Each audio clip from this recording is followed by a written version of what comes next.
They said justice was simple out here, but that was before the dust started dragging truth through the street.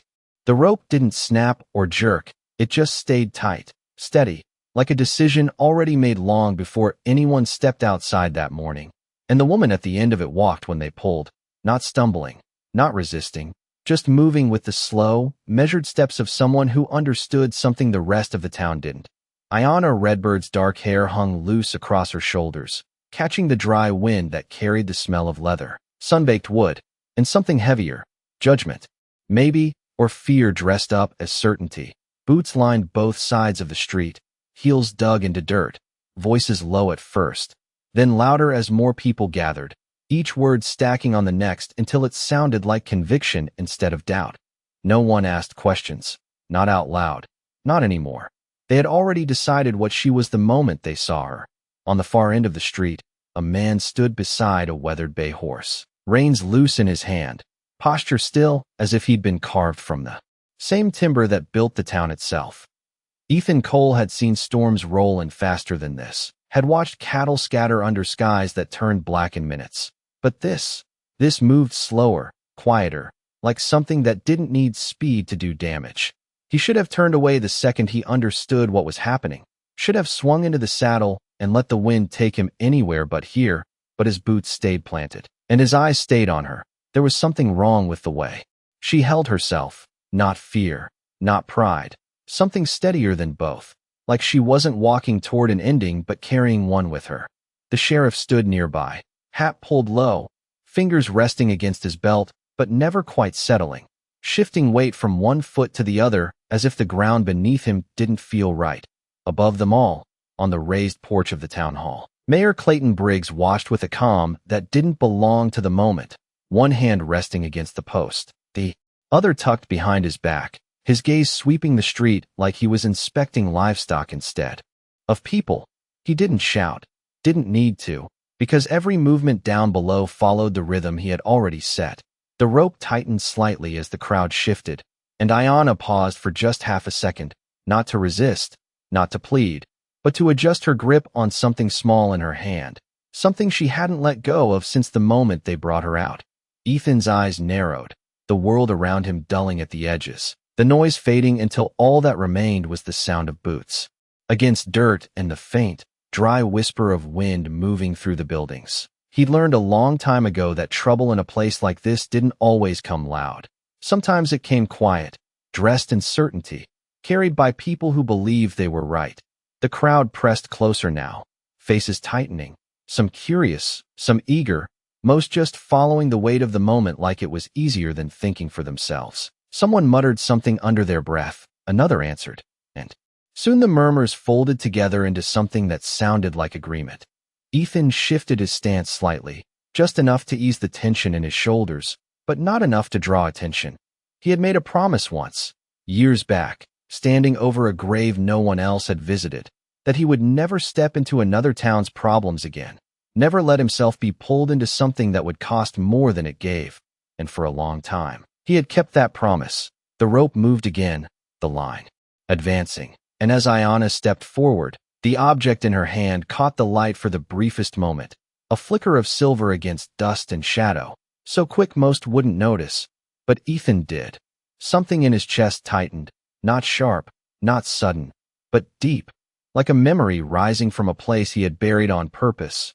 He didn't move yet, didn't speak, didn't reach for anything, but his gaze locked on that small, glinting piece as if it had weight far beyond what it was. The town kept moving, the mayor kept watching, and the woman at the center of it all kept walking, carrying silence like it meant something. And for the first time since the rope appeared, Ethan Cole felt the quiet certainty of a man who knew that whatever was about to happen had already begun long before today. The town did not stop moving, but something in its rhythm shifted, subtle as a horse sensing a storm long before the sky changed. And Ethan Cole felt it settle into his bones as he watched her step forward again, one foot, then the other, steady, deliberate, like each inch of ground mattered. The silver glint returned, softer this time, half hidden in her palm, and he leaned just enough to catch it again. The shape not clear yet, but familiar in a way that made his chest tighten, not with fear, But with recognition he did not want. The sheriff cleared his throat somewhere to the left, a small sound swallowed by the murmur of the crowd. And still he did nothing, his badge catching the sunlight, but offering no weight, no anchor, just a piece of metal pinned to a man who had already chosen silence. Mayor Clayton Briggs shifted slightly on the porch, not restless, not uncertain, just adjusting his stance like a man settling into a chair he knew belonged to him, his eyes passing over the people below as if measuring them, not seeing them.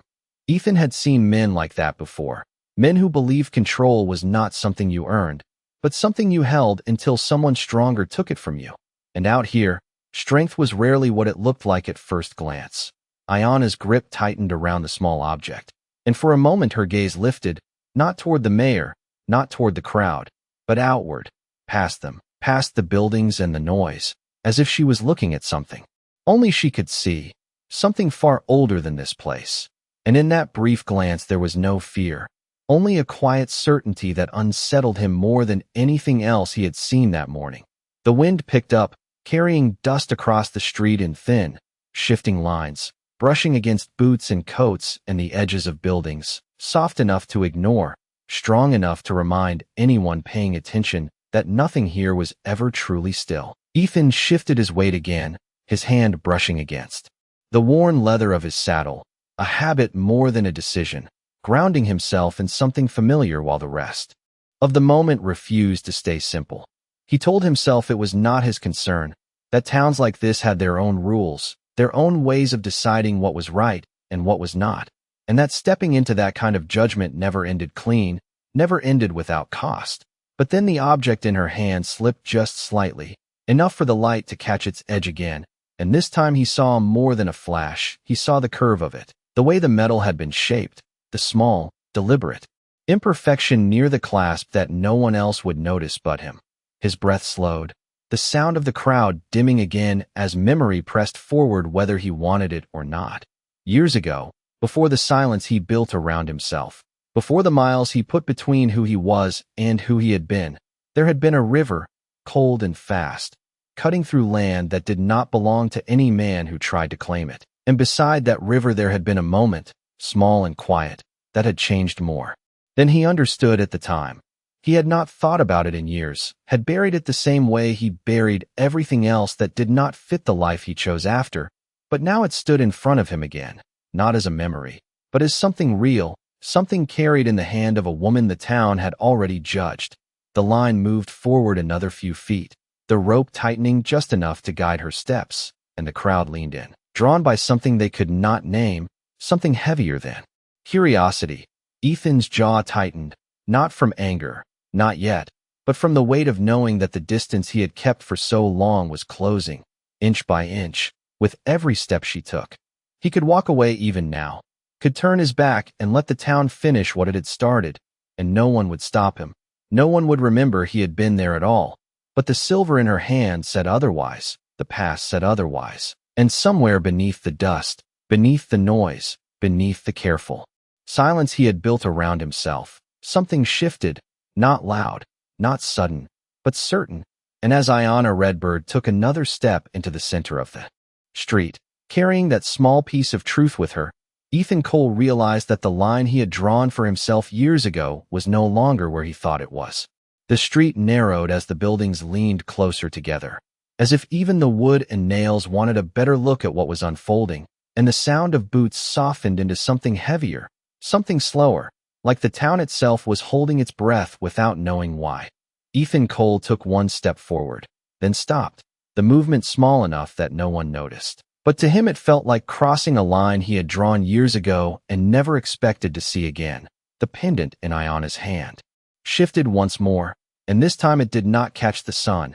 It caught his memory fully, the curve, the worn edge, the faint mark near the clasp that had once been pressed by a different hand, a steadier hand, one that had taught him something he did not understand until much later. He could see it now as clearly as if it stood in front of him, a woman by the river, her voice quiet, her movements careful, offering something without asking for anything in return, and the way that moment had settled into him like a stone dropped into deep water, sending ripples he had spent years trying to ignore. Ayana did not look at him, not directly, But there was a shift in her posture, a slight turn of her shoulder, as if she knew exactly where he stood without needing to see him. And that quiet awareness unsettled him more than any accusation could have. The sheriff finally stepped closer, his boots dragging just enough to make a sound this time, clearing his throat again, louder, as if he was reminding himself that he still had a voice. But when he spoke, it was not to question, not to stop anything, only to announce what had already been decided, his words carrying the weight of routine rather than truth. The crowd responded the same way, not with excitement, not with doubt, but with a kind of practiced agreement, the kind that came from repeating something often enough that it stopped needing proof. Ethan's gaze lifted briefly to the porch where Mayor Clayton Briggs stood, still composed, still distant, his expression unchanged. But there was something different now, something small and almost invisible, a flicker behind the eyes that did not belong to a man completely certain of his ground. Ethan recognized it because he had seen it before, in men who thought the past stayed buried simply because no one spoke of it. The wind shifted again, stronger this time, pushing dust across the street in a long, thin wave that blurred the edges of everything for a moment, softening faces, dulling colors, turning the entire scene into something almost unreal, like a memory already forming while it was still happening. Ayana's hand loosened just slightly, not enough to drop the pendant, but enough for the chain to slip between her fingers, the metal catching against her skin, and for a heartbeat, it hung there, visible, undeniable. Ethan felt something settle inside him then, not a surge, not a sudden decision, but a quiet alignment, like pieces that had been scattered for years finally falling into place without effort. He did not reach for a weapon, did not raise his voice, did not rush forward, because none of that would have mattered, not here, not in a place where the problem was not force but belief. Instead, he took another step, then another, each one measured, each one deliberate, until the space between him and the center of the street began to close. A few heads turned, not many, just enough to notice movement where there had been stillness. And the murmur shifted again, uncertainty threading its way. Through the certainty that had filled the air moments before, the sheriff glanced over, hesitation flashing across his face before settling back into something safer, something practiced, and the mayor's gaze followed a second later, slower, more controlled, but just as aware. Ayana stopped walking then, not because the rope pulled, not because anyone told her to, but because the moment itself had changed, and she turned her head slightly, just enough for Ethan to see her eyes clearly for the first time. There was no plea in them, no fear, only recognition, as if she had been waiting for this exact point, this exact second, and nothing that had happened before had surprised her at all. The pendant rested against her palm again, still, quiet, carrying a story the town did not know it was about to hear. And as Ethan Cole stepped fully into the street, leaving the safety of distance behind him, the balance of the moment shifted in a way no one could yet name, but everyone could feel. The moment he stepped into the open, the air changed in a way no one could explain, like the wind itself had decided to pay attention, and Ethan Cole felt every set of eyes that turned toward him without needing to look. He did not move fast, did not raise his voice, did not reach for anything at his side. He just walked, boots steady against the packed dirt, each step measured as if the ground beneath him deserved that much respect. The crowd shifted to make space without being told, not out of courtesy, but out of something quieter, something older than rules, the instinct to step back when a moment no longer belonged to them. Ayana Redbird watched him approach without surprise, her posture unchanged, the pendant resting in her palm like it had always been there, like it had always been meant to arrive at this exact place and time. The sheriff straightened slightly, as if remembering his role, his hand hovering near his belt again. But there was hesitation in the movement now, a fraction of a second that had not been there before, and that hesitation spread, subtle as dust, from one person to the next. Up on the porch, Mayor Clayton Briggs did not move at first, but his gaze sharpened, focusing fully on Ethan now, no longer scanning the crowd, no longer distant. And for the first time that morning, his control looked like something he had to maintain rather than something he simply possessed. Ethan stopped a few feet from Ayana, close enough to see the fine lines of dust across her skin, the way her fingers curled slightly around the chain, the small, worn edge of the pendant pressing against her palm. He did not look at the rope, did not look at the crowd, did not look at the sheriff. He looked only at that piece of silver. And when he spoke, his voice was quiet, steady, carrying just far enough to reach the porch without needing to rise. "Where did you get that?" he asked, not as a demand, not as an accusation, but as a question that already carried its own weight. Ayana's eyes held his for a moment longer. Then she opened her hand fully, letting the pendant rest flat against her skin, revealing it without hesitation, and in that simple gesture there was no fear, only certainty. "It was given," she said, her voice calm, clear, not loud, but it carried, slipping through the space between people and settling where it needed to be heard. Ethan nodded once, almost to himself, as if confirming something he had already known, and for a brief second, the memory rose again, clearer now, the river, the cold water, the sound of someone breathing too fast, the weight of a moment that had asked for nothing but had changed everything. The crowd murmured, low and uncertain, the story they had been telling themselves beginning to loosen at the edges, threads pulling free without anyone quite understanding why. The sheriff glanced toward the mayor, waiting, searching for direction, for something to hold on to. But the mayor did not speak. Not yet, his eyes fixed on the pendant, then on Ethan, then back again, calculation moving behind his still expression. Ethan finally lifted his gaze, meeting the mayor's eyes directly, not challenging, not aggressive, just steady, and that steadiness carried something that did not need to be explained. "You ever seen one like it?" Ethan said. The question simple, almost casual, but it landed heavier than anything. Shouted that day. The mayor's jaw tightened just slightly, a movement small enough most would miss, but not Ethan, and not Ayana. The wind moved again, slower now, carrying the weight of the moment across the street, and the town, which had been so certain just minutes ago, found itself standing on ground that no longer felt as solid as it had. No one stepped forward, no one spoke out, because whatever this had become, it was no longer something they understood, and as the silence stretched, thin and sharp, the truth began to press its way into the open, not through force, not through noise, but through the quiet presence of a man who had finally chosen not to walk away. The silence did not break, it stretched, thin as wire pulled too tight, and in that tension every small movement carried weight.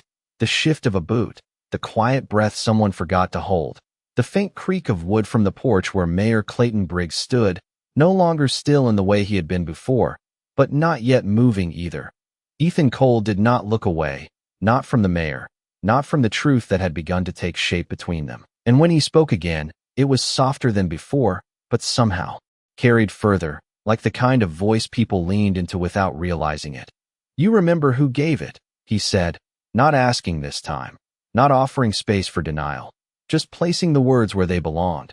A ripple passed through the crowd, subtle, uncertain, people glancing at one another as if expecting someone else to understand what had just been said, but no one did, not fully, not yet. Ayana Redbird remained still beside him, her hand open, the pendant resting there like a piece of evidence that did not need explanation, her gaze steady, not on the mayor now, but on Ethan, as if the moment had shifted from one man's authority to another man's choice. The sheriff swallowed, his throat working visibly as he stepped half a pace forward, then stopped, his hand falling away from his belt entirely this time. The gesture small but final, as if he had just decided which side of the moment he stood on without saying it out loud. The mayor's expression tightened, not enough to break, but enough to show strain beneath the surface. And when he finally spoke, his voice was measured, controlled, the tone of a man used to being obeyed. "I have seen many things," he said, his eyes flicking briefly to the pendant, then back to Ethan. "You will have to be more specific." Ethan let the words sit there for a second, not challenging them, not rushing to answer, allowing the silence to do what it was already doing, pulling attention tighter, drawing every ear toward him without force. Then he nodded once, slow, almost thoughtful. "A woman by the river," he said, each word placed carefully. "She did not ask your name, did not ask where you came from, did not ask what you had done before that day." The mayor's gaze sharpened, just for an instant, and it was enough. The crowd felt it even if they did not understand it. The shift, the crack forming in something they had believed was solid. Ethan took a small step closer, not toward the mayor, but toward the truth itself, closing the distance not with speed, but with certainty. You were not the man they see now, he continued, his voice steady, not accusing, not forgiving, just remembering. You were tired, lost, and you thought no one would find you where the river bends. The wind moved again, brushing across the street, carrying dust in a slow arc that caught the light and hung there for a moment, as if even the air was waiting. The mayor's hand tightened against the porch rail, fingers pressing into the wood, the first visible sign of something breaking beneath his control. Ayanna lowered her gaze briefly to the pendant, then lifted it again, not to show it, but to hold it where it could not be ignored, and in that small motion there was a kind of quiet authority that did not belong to someone being judged, but to someone who had come to finish something that had started long ago. Ethan's eyes never left the mayor now, and when he spoke again, the words were fewer, sharper, carrying the weight of everything that had not been said. She gave you that so you would remember, he said. Not who you were that day, but who you chose to be after. The street did not move, did not breathe, did not offer anything back, because whatever this had become, it had passed beyond the reach of noise or argument, and into something else entirely, something that could not be undone once it was seen. The mayor's gaze dropped, just for a second, to the pendant in Ayanna's hand, and in that single moment, the man who had stood above them all no longer looked untouchable, no longer looked certain, but like someone who had just been reminded of a debt that had never been paid and could no longer be ignored. The weight of what had been said did not fall all at once. It settled slowly, like dust after a long ride, touching everything, changing how it looked without anyone quite noticing the moment it happened. And Ethan Cole could see it in the way the crowd no longer stood as one, but as many, each person carrying a different thought now, a different doubt. Mayor Clayton Briggs did not answer right away, and that silence spoke louder than anything he could have said, stretching across the space between the porch and the street, pulling every eye toward him without force. His hand remained on the rail, but it was no longer resting. It was holding, fingers pressing into the wood as if the structure beneath him mattered more than it had a moment ago. Ayanna Redbird lowered her hand slightly, not hiding the pendant, but letting it rest closer to her side, as if it had already done what it needed to do, her posture unchanged, her breathing steady, her presence no longer that of someone being judged, but of someone who had brought something unfinished back into the light. Ethan did not move, did not speak. He simply waited, and that waiting carried its own kind of pressure, the kind that did not demand, but did not allow escape either. The sheriff shifted again, then finally took a full step back, creating space that had not existed before, and that single step echoed through the crowd more clearly than any order, because it told them something had changed, something they could not name, but could no longer ignore. A man near the edge of the street removed his hat without thinking. Another lowered his gaze, and the quiet spread, not complete, but enough to break the certainty that had filled the morning.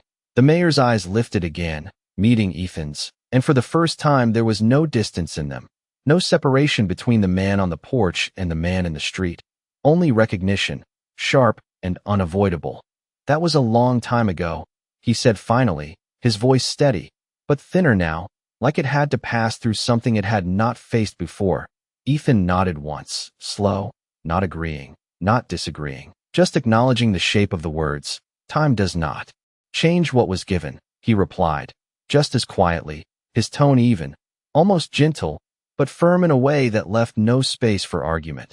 The wind moved again, softer now, carrying the scent of dry earth and old wood, and with it came the feeling that the moment had reached something close to its center, not an ending, not yet, but a point where nothing could return to what it had been.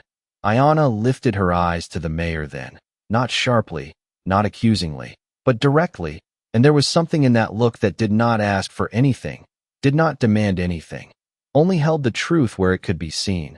The pendant caught the light one more time, not bright, not flashing, just enough to remind anyone watching that it was still there, still real. The mayor's shoulders shifted, a small movement, almost invisible, but it changed the way he stood, less like a man above the moment, more like someone standing inside it.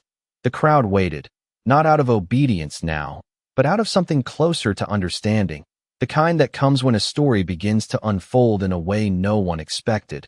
Ethan took a breath, slow, steady, and spoke again. Fewer words this time, but heavier. She did not keep count. He said, his gaze steady. She did not ask for anything in return. She only said that one day, you would know what to do. The words settled into the space between them, and for a moment, nothing moved, nothing spoke, nothing interrupted. The mayor's gaze dropped once more, not quickly, not in defeat, but in thought, real thought, the kind that does not come easily to a man who has spent years being certain. His hand loosened on the rail, just slightly, the grip easing as if something inside him had shifted in a way he could not hold back anymore. And in that small release, that quiet change, the balance of the entire street tilted, not with force, not with noise, but with the simple, undeniable truth that whatever was about to happen next would not belong to the crowd, or the sheriff, or even the law, but to the choice of a single man who had finally been reminded of who he once was. The moment did not break with noise. It deepened, settling into the bones of everyone standing there as Mayor Clayton Briggs finally moved, not with force, not with authority, but with something slower, something heavier, his hand sliding off the porch rail as if it no longer held him up the way it used to. He stepped forward once, then stopped at the edge, the height between him and the street suddenly more than just a few feet of wood and dust. It was distance, it was years, it was everything he had built to stand above moments like this. Ethan Cole did not speak, did not move. He only watched, giving the silence room to do what it had been doing all along, peeling away certainty layer by layer until nothing false could hold. Ayanna Redbird remained where she was, her presence unchanged, the pendant resting quiet against her palm, no longer something to reveal, but something already understood. The crowd shifted again, not forward, not backward, just unsettled, like people waking from a story they had believed too easily. The sheriff lowered his head slightly, not in shame exactly, but in something close, his posture softening in a way that told the truth without words. The mayor took another step, this time down from the porch, his boots meeting the ground with a sound that seemed louder than it should have been, echoing through the street as if marking something that could not be undone. He did not look at the crowd, did not look at the sheriff. His gaze moved only between Ethan and the woman beside him, drawn again and again to the small piece of silver that had followed him all the way back to this place. "I remember," he said, and the words were quiet, but they carried, not as a declaration, but as an admission, something given rather than forced. The air seemed to shift with them, the tension changing shape, no longer sharp, but heavy, like a truth settling into place. Ethan nodded once, not satisfied, not triumphant, just acknowledging that the moment had crossed another line. "Then you know," he replied, his voice steady, leaving the rest unsaid because it did not need to be spoken.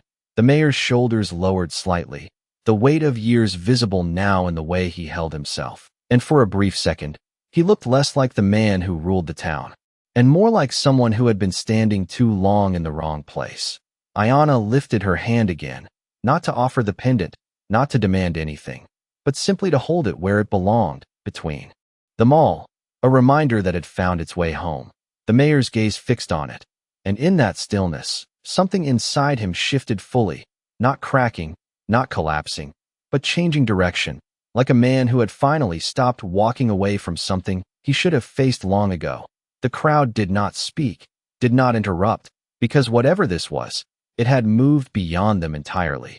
The mayor took one more step forward, closer now, the distance closing not through command, but through choice. And as he stood there in the dust, no longer elevated, no longer removed, the shape of his authority changed in a way no one could have predicted.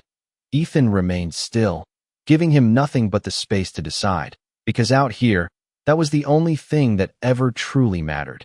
And as the wind passed quietly through the street once more, carrying with it the last traces of what this morning had been, Mayor Clayton Briggs lowered his gaze, not to the ground, not to the crowd, but to the truth held in Ayanna's hand.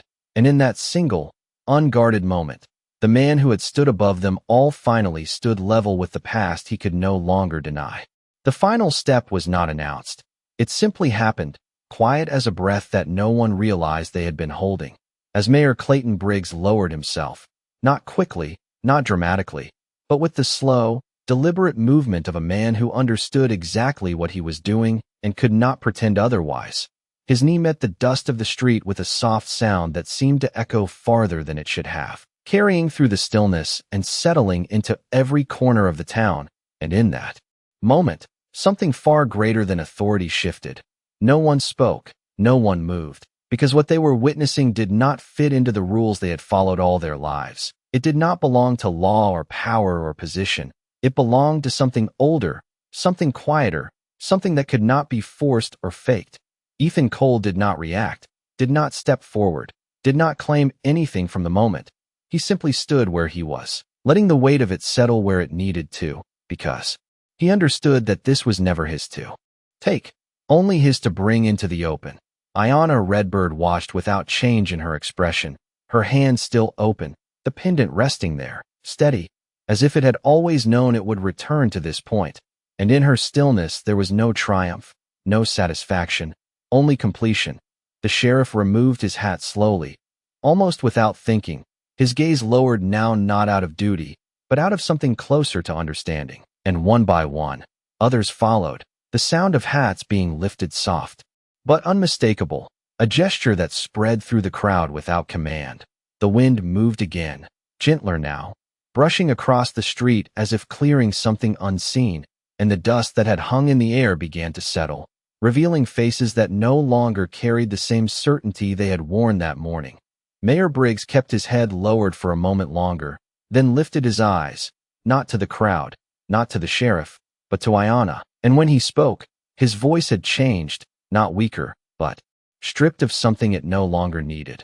"I was given more than I deserved," he said, the words simple, but heavy with the years he had spent avoiding them. And I forgot what that meant. The silence that followed was not empty. It was full, filled with the understanding that this was not an apology meant to satisfy, not a performance meant to restore order, but something real, something that had finally found its way to the surface. Ethan shifted his weight slightly, the tension in his shoulders easing for the first time since he had stepped into the street, not because the moment was over, but because it had reached its truth. Ayanna closed her fingers gently around the pendant, not hiding it, but holding it once more as something that belonged to her, her gaze steady as she looked down at the man who had once stood above everyone else. And in that look there was no judgment, no demand, only acknowledgement. The crowd remained still, watching, learning in a way they had not expected, the lesson not spoken, but seen, felt, carried in the quiet space between what had been done and what had now been chosen. The mayor drew a slow breath, then placed his hand briefly against the ground, not in weakness, but in recognition, as if acknowledging the place where the truth had finally caught up to him. And then he rose, not back to the porch, not back to where he had stood before, but simply to his feet, on the same level as everyone else. Nothing was said to end it. No order was given, no explanation offered, because none of that was needed anymore. The rope hung loose now, forgotten. The crowd parted without being told, and the town, which had begun the day certain of itself, stood quiet in the fading light, changed in a way no one would speak of openly, but no one would ever forget. The town did not return to normal, not right away, and maybe not ever, because something had been seen that could not be unseen, something that settled deeper than words could reach, and Ethan Cole felt it in the way no one rushed to fill the silence. No one stepped forward to reclaim control. No one tried to explain what had just happened. The street remained open, wide in a way it had not been before, as if the space itself had been cleared of something heavier than dust. Ayanna Redbird turned slightly, not away from the crowd, not toward it, but simply toward the direction she had come from, her movement quiet, unhurried, as if there was nowhere she needed to be except exactly where she chose to go. The pendant rested once more in her hand, no longer a question, no longer a burden, just a piece of something that had found its place again. Ethan watched her for a moment, then lowered his gaze, not out of uncertainty, but out of respect, the kind that does not need to be spoken. He had done what he needed to do, nothing more, nothing less. and there was no part of him that reached for what came after. Behind them, Mayor Clayton Briggs remained standing in the street, not moving back toward the porch, not reclaiming the height he once held, but standing where the dust had settled around his boots. His posture changed in a way that no one could quite describe, but everyone could feel. He did not give orders, did not speak again, because whatever authority he carried now would not come from his voice. The sheriff stepped closer at last, not to take control, but to stand beside the moment, his hat still in his hand, his gaze steady in a way it had not been before, as if something inside him had been set straight without needing to be told. The crowd began to shift, slowly, people stepping back, turning away, not out of dismissal, but out of understanding that what had happened was not theirs to carry loudly, only quietly. Boots moved against the dirt with softer steps now. Conversations did not start. They waited, because no one wanted to be the first to break what had settled over the town. Ethan reached for his reins, the leather worn smooth under his fingers, familiar, grounding, and he paused for just a second, glancing once more at Ayanna as she walked, her figure steady against the light that had begun to soften with the lowering sun. She did not look back, did not need to, because whatever needed to be seen had already been seen. He mounted his horse without haste, the movement practiced, quiet, and as he turned the animal slightly toward the open road, he felt the weight of the place shift behind him, not pulling him back, but no longer pushing him away either. The wind moved through again, carrying with it the faint scent of dry earth and something else, something cleaner, something that had not been there that morning. Mayor Briggs finally lifted his gaze to the horizon, not to the crowd, not to the man who had spoken, but to the distance beyond the town, as if measuring something he had never considered before. No one watched him now, not directly, because they no longer needed to. The lesson had already settled where it belonged.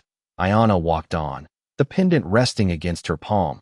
The story it carried no longer unfinished, and the town behind her remained quiet, not broken, not rebuilt, but changed in a way that would linger long after the dust had fully settled. Ethan did not look back again, because out here, some things were not meant to be followed, only understood.